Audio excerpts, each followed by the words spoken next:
Hello, I'm Vincent Creel, Public Affairs Manager for the City of Biloxi, here to deliver today's report for Friday, March 5th, 2021. We'll have your preview of an outdoor party in downtown Biloxi that runs today and through this evening at 9:30. We'll have a progress report on the sand removal along Highway 90 in Biloxi, and of course we'll have more. But we begin today with COVID-19, vaccinations, and the announcement this week by Governor Tate Reeves. On Tuesday, the governor announced that he was dropping the statewide mask mandate and that bars, restaurants, and other businesses that chose to could operate at full capacity. The announcement was made after the 2-week trend showed a 33% decline in new COVID-19 positives in Mississippi. The number of daily deaths had dropped by 12% over the same time frame. So what does this mean here in Biloxi? Mayor Gillich joins Governor Reeves in continuing to recommend that people wear masks when in public and near others. Some businesses feel the same way. Some recommend and some require. The Mississippi Gaming Commission says that casino resorts statewide will still need to have guests and employees wear masks. Edgewater Mall suggests shoppers wear masks when at the mall. Some stores in the mall actually require it for the safety of their employees and shoppers. If you're at City Hall in Biloxi or any Biloxi municipal building or in any federal building or installation, masks continue to be required. As Mayor Gillich says, be safe, use common sense. And now the latest numbers on COVID-19 cases, deaths, and vaccinations. The Mississippi State Department of Health reports 591 new cases of the coronavirus were identified statewide in the past 24 hours. This means that since our last report on Monday, more than 1,750 new cases have been identified statewide. 19 new deaths were reported statewide today, but the state says 13 of those occurred between December 12th and February 25th. The statewide death toll now stands at more than 6,700 people since all this began in March of last year. This chart shows you the total number of positive tests and deaths statewide since the crisis began. And yes, we're approaching the 300,000 mark. This chart shows you the 14-day track on cases statewide. In Harrison County, 70 new cases of the virus were identified in the past 24 hours. Here's the 2-week track on Harrison County.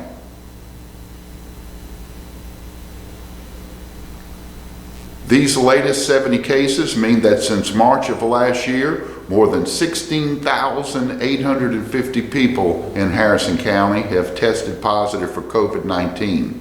And since last March, 282 people have died from COVID-19 in Harrison County. As of Thursday, the state reports that 366 patients with the COVID-19 are hospitalized statewide. 36 are hospitalized on the coast, and 8 of those are in intensive care units.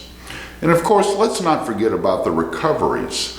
The state says that as of March 1, of the nearly 300,000 cases in Mississippi since day one, more than 278,000 people are presumed to have recovered from COVID-19. On the vaccinations front, the state reports that more than 250,000 people in Mississippi, 257,000 in fact, have received the Pfizer or Moderna vaccinations or the new Johnson & Johnson one-shot vaccine. The eligibility of vaccinations has expanded as well.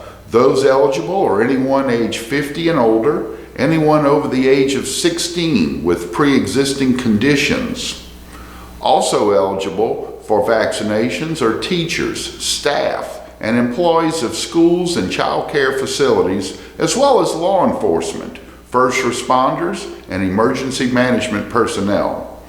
Vaccinations are continuing to be administered at the Mississippi Coast Coliseum at some local health providers, and at the Walmart Supercenter Pharmacy on C.T. Switzer Senior Drive in West Biloxi.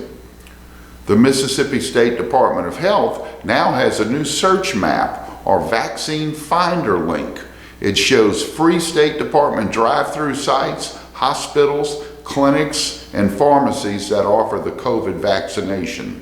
You can find all of that information and more on the city's website at biloxi.ms.us. You can also call the Mississippi COVID hotline. That number is 877-978-6453. So the question comes up, if I've been vaccinated, why do I still need to wear a mask? Vaccinated people may still carry enough virus in their nose to infect others. If a vaccinated person breathes or sneezes, they could still infect someone else. Wearing a mask when near others is the prudent thing to do.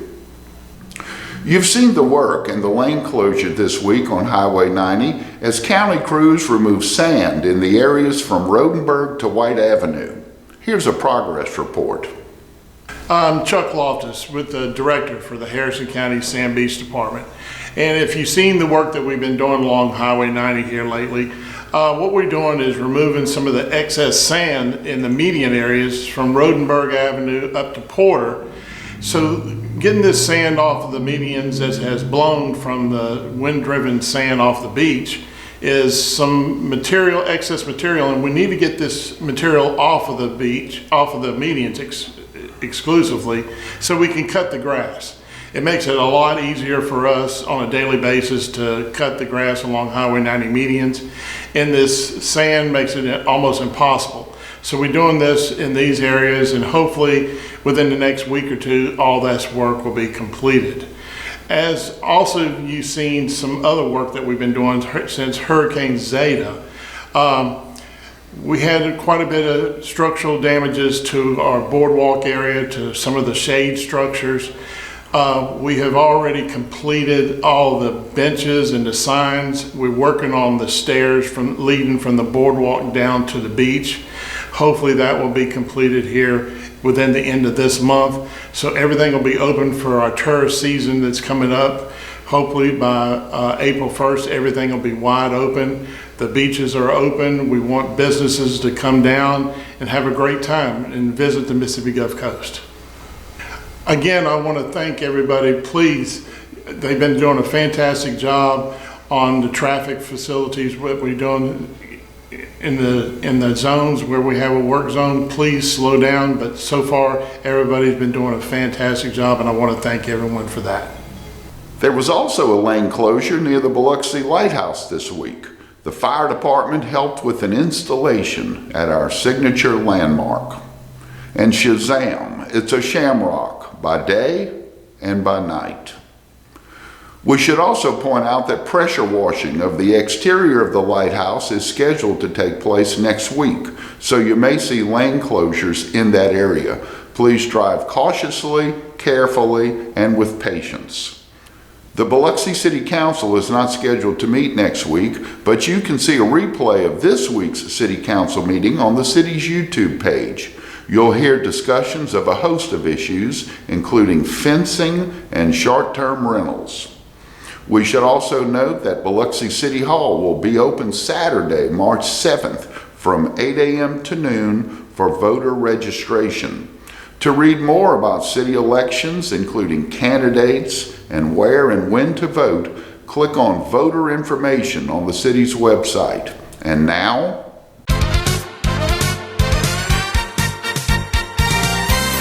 downtown Biloxi's newest park, the District Green, will host an outdoors open space block party today. It began at noon and is scheduled to run until 9:30 tonight. Visitors to the park at Howard Avenue and Orr Street will hear live music with a few comedy segments in between. You'll also be able to sample tasty treats from food vendors, including Pop Brothers, and you can sip some beer from Flying Llama Brewing Company. And of course, please keep safety in mind. There's also an Irish-themed run in downtown Biloxi Saturday morning.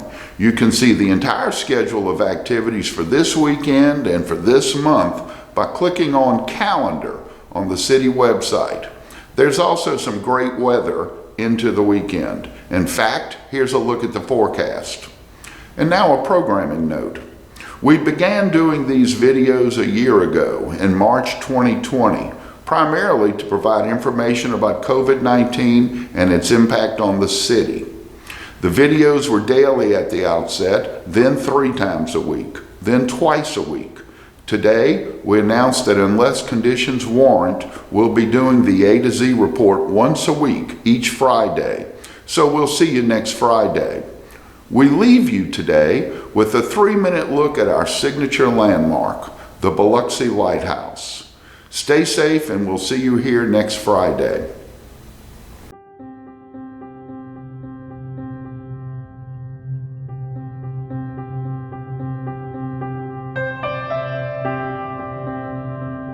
The Biloxi Light is an enduring symbol of the Mississippi Gulf Coast and a source of immeasurable pride and hope for Biloxi residents.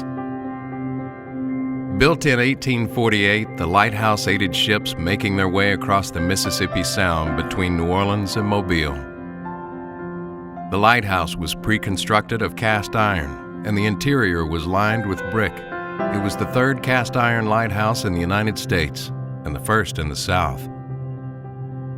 At 65 feet tall, the Biloxi Light is the only lighthouse to stand in the middle of a major thoroughfare, Highway 90.